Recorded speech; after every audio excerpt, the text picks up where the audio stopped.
Muraho neza bene data namwe bashiki bacu, muri iki gihe gisoza amateka y'isi dukwiye gufashwa n'Imana kugira ngo tubabaneshe muri iyi ntambara ikomeye duhanganyemo na Satani. Ni muri ubwo buryo tunejejwe no kubagezaho ko dufite gahunda y'amateraniro makuru yateguwe na The Last Call Messages, akaba azatangira kuri iyi Sabato tariki 26 z'ukwezi kwa munani uyu mwaka wa 2023, akazamara icyumweru cyose, agasozwa ku yindi Sabato ku itariki 2 z'ukwezi kwa cyenda 2023.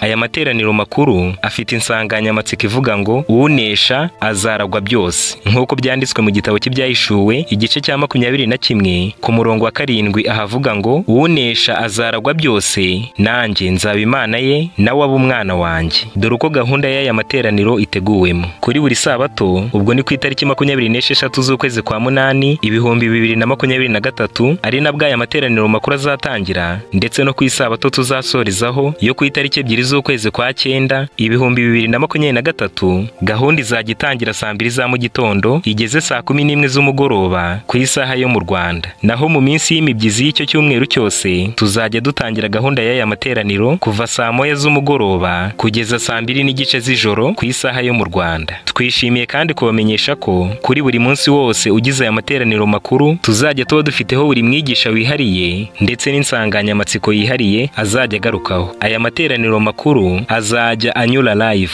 ku mbuga nkoranyambaga zose za The Last Call Messages, zirimo urwa YouTube ndetse no kuri Zoom hakoreshejwe ubu buryo bugaragajwe hano. Imana ibahe umugisha kandi namwe izabashoboze kwitabira. Maranatha.